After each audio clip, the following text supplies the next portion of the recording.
Everybody's talking about how we haven't had a winter. But at the same time, if you look outside, it sure looks like winter to me. But Tori Rushton was telling me the other day that, in fact, Cumberland County has snow, but most of the province, other than Cape Breton, does not. So I guess we hear people talking about the easy winter. They're talking about where they're picking bananas, I guess. I wonder how it's going out at Ski Wentworth. You always wonder about the folks who've invested in their ski equipment, their snowmobiles, and of course the people who operate the ski hills. You hope they have a good season, and I'm not a skier, so I have no idea. All they need is temperature, because they can make their own snow, but of course if temperature rises or get rain, and we've had seasons like that, that's a problem for them. But when it stays cold like this, it's powder snow all the time. It's just perfect, flawless. Well, in terms of Oxford, I can say that it made for some very pretty pictures. How about pretty pictures of what happened at Council? Oh, Council. Oxford Town Council. It's an exciting place to be on a Wednesday evening. Every second week you can pop by, and a lot of people, I don't know if people don't realize that these meetings are open to the public, and they can attend. You can't participate, you can only observe, but you can certainly attend the goings-on of the municipal government. It'd be lovely to have a little more company there sometimes. Well, it's funny you say that, but I go back into ancient times covering councils.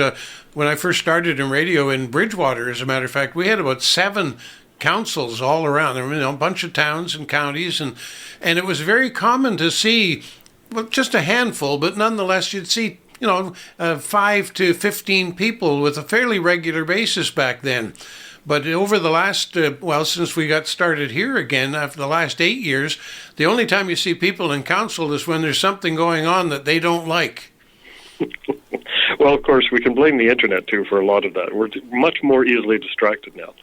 And I should say that I did not personally, physically attend the meeting last night. I watched the live stream on the internet simply because I was left without transportation, waiting on a mechanic to bring me my car. But that's common these days. In fact, I've been following County Council on their online presentation for quite a while, because, of course, for me, having to drive to Amherst and home again on those occasions was a lot of time spent in the car, not really productive. And when they started offering it online, you're seeing it live. I mean, it's online, yes, but they're live doing their thing. And not only that, but you can record it more effectively and possibly even get a better handle on what they're talking about, because you can revisit over and over if you need. As long as the microphones work.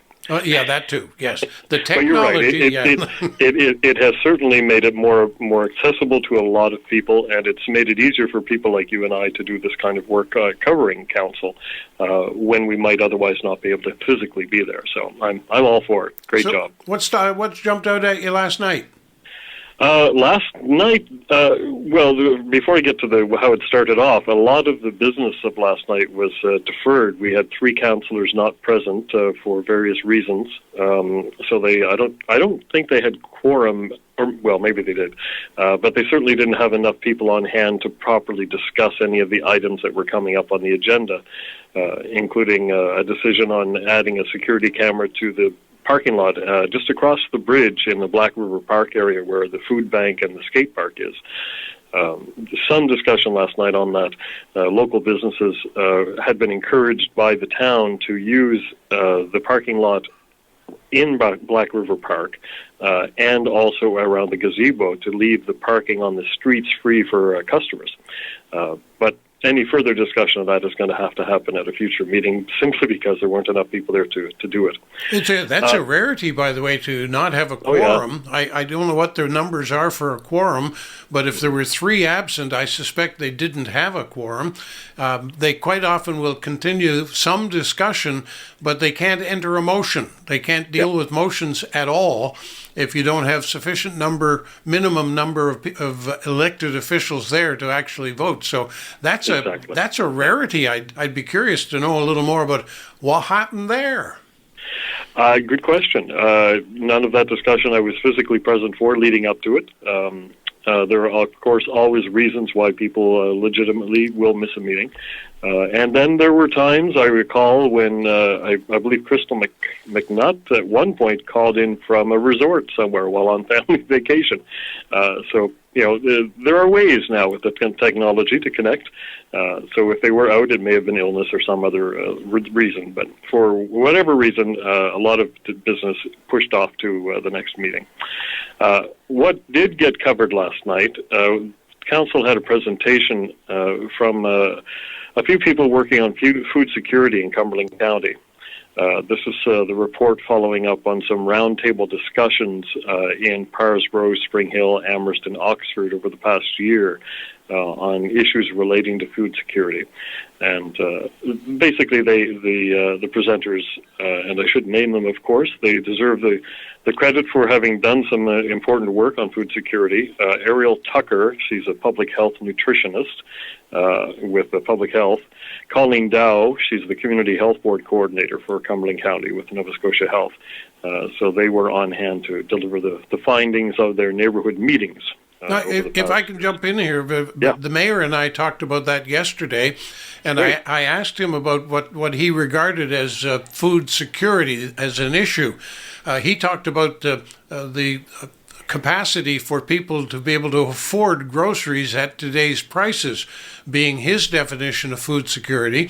And I was thinking more in terms of the fact that we import our food from all over the world and would be subject to storms and wildfires and transportation breakdowns and so on, where it wouldn't take much in Southern California or New Zealand or somewhere, and we would have empty store shelves. I thought that was food security. What's your take? Oh, you're walking right into my wheelhouse. This food security and local economic development are two things that for me go hand in hand. And you're quite right. A lot of the food that we have on our shelves in our grocery stores, whether we can afford it or not, tends to come from all over the world. On the one hand, the advancements in refrigeration and preservation means that those kinds of products can make it around the world and find other markets. Our foodstuffs get shipped out, and we import foodstuffs from other places. The problem going, of course, if you have a natural disaster somewhere and that is the main producer of a product that we like, well, then we have a challenge in terms of stocking the shelves. And that goes for economic development as well. There's been a lot of pressure and a lot of attention given by federal and provincial governments over the decades to develop export products. But it seems to me, and this is an area in which I have some academic background, that it would make at least as much sense to ensure that you have a solid local economy before you worry about the gravy that is the export profits. But that's perhaps a discussion for a longer program sometime. But in terms of the food security issue and the presentation from last night, basically this was looking at kind of the reasons why people are having challenges accessing food and food that they can afford to purchase. And Oxford, I wouldn't have time to go through the whole report here, but focusing on Oxford, the kind of things that seem to be positive for Oxford in terms of their discussions and their review of the situation. Oxford had, some provincial funding for a horticulturalist who was hired last year. I'm not sure if that's a term position or if it's a seasonal position. It possibly could only be a summer and fall seasonal position. And Oxford, of course, has had many attempts to run community gardens. There are a couple of spots in town where people feel free to come, plant, weed, the important part, and harvest two or three community garden sections here in town. They always seem to not be quite as accepted or taken up by the local public as much as you might hope they would. Some of the challenges, though, that they have identified for Oxford, and this is common with the other areas, are ways in terms of communicating the resources that are available to people in the community around food security and where they might be able to find ways to address that for themselves. The key problem for a lot of folks, you might guess this right off the top, is simply an inadequate household income to make people's basic needs addressable. And of course, the big one for a lot of people is the lack of affordable public transportation, particularly in small towns and rural areas like Oxford. Yeah, it's one thing to be able to have a bank account that you can go to the grocery store and buy what you need. Another thing if you have no wheels to get there. Indeed. Yeah. The report, by the way, in 2024, February, the first version of this report identified Oxford as having about 90 children who were known to be living in poverty and therefore food insecure. The presentation last night, in a remark added by one of the presenters, that number has jumped by 30 children since last year. There's now about 120 children living in Oxford who are in conditions of poverty. And the question that hadn't been answered, they weren't able to identify it in terms of the meeting and the presentation, whether that had to do with worsening economic situations or if that was an issue of a higher population of people moving to town who were in that category. Well, interesting to note, too, that we have a school breakfast program and a developing school lunch program happening. It takes off some of the edge, but it was pointed out to me, of course, that that's fine during the school year, but what happens in the summertime if you've got people that can't put food on the table? Asking the mayor for that, he felt it wasn't a question of dodging the bullet to say, well, it's not our responsibility. He was saying it's just not that kind of thing that the town can really grapple with, but rather thought it should come perhaps from a not-for-profit or a community organization to take the lead on the issue and find ways where town council might be able to help with the issue. But he didn't see it as a function of town council. Was any kind of discussion about that? No discussion on that last night. The councillors were grateful to have had the presentation and have this information that helped them understand to a better degree what challenges are facing the people living in our community. Councillor Carla Black, of course, has been involved in anti-poverty work for the past few years through town council, and she's fairly plugged into what's going on with these community organizations who are trying to assist people who are in a position of food insecurity.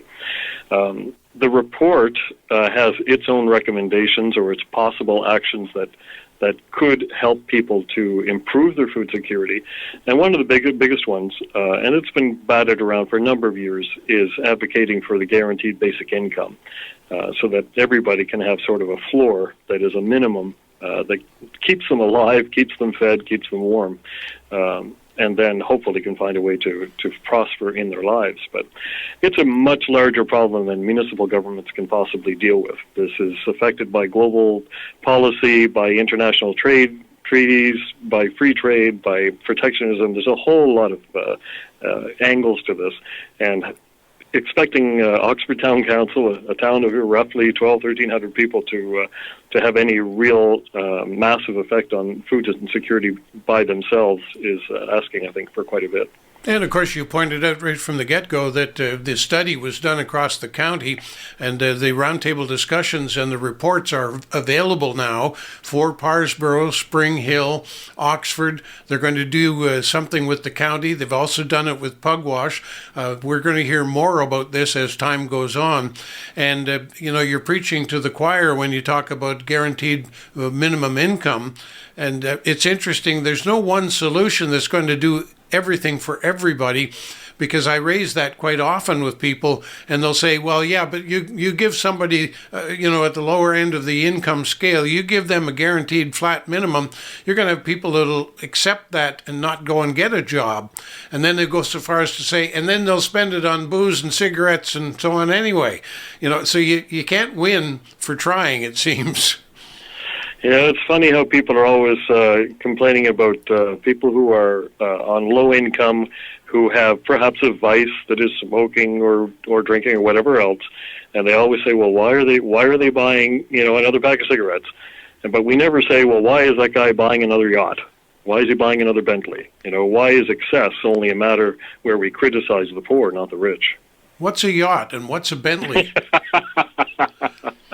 You're a Pugwash resident. I'm sure you know what at least one of those is. Well, let's change your hats for a second here. You're the community correspondent for us in Oxford, and we look for more people like you from all the communities right across the county. Certainly, anybody can give me a call and set up to become like Mark Rushton. Wouldn't that be something? But you're also the editor of Hello Oxford, and that's still a fledgling effort, I understand. But I can see the light, and I can see it growing, and wonder, how's she going by? Oh, slowly. I had a good run just leading up to Christmas when I was full of energy and vim and vigor, and I think the season just knocked it out of me. I'm slowly getting back up to speed now. Of course, we had a lot to talk about leading up to the holidays, and as you know, I love delving into Oxford's history, and we brought out a lot of interesting material on local merchants and their ads from the 50s for Christmas and what items were available and at what prices, and I found it very interesting myself. I hope the readers did too. So I'm still looking for the hooks for stories for 2025, and looking forward for a positive year. Perhaps in the face of looming disaster, but we try to put a good face on it. You know, looking back into history, relatively recent history in your case with the Old Oxford Journal, I have a newspaper in my possession somewhere. It's a Montreal newspaper, I think the Gazette, if I remember correctly, from about 1895, and the front page is laced with advertising, which is kind of ironic because for a long time you didn't put ads on the front of the newspaper. That was prime space. But you can buy a men's suit for $8. Adjust for inflation, Bill. Well, my friend, you be safe out there, and especially these days, you be warm out there too when you go.